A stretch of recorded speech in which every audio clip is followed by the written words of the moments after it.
Сәлеметсіңдер ме, балалар? Бүгін біз сіздермен әліпбиді оқуды бастаймыз.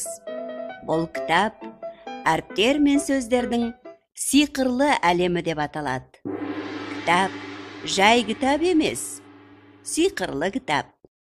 Енді балалар, мұқият зер салып қараңыздар. 1, 2, 3. Қ әрпі. Қ әріпі. Қарлығаш. Қарлығаш. Қайың. Қайың.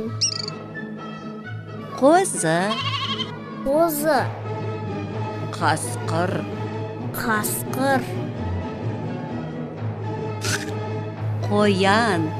Қоян. Қауын қарбыз. Қауын қарбыз. Құлын. Құлын. Қаз. Қаз.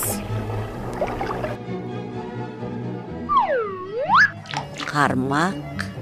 Қармақ. Құмырсқа. Құмырсқа.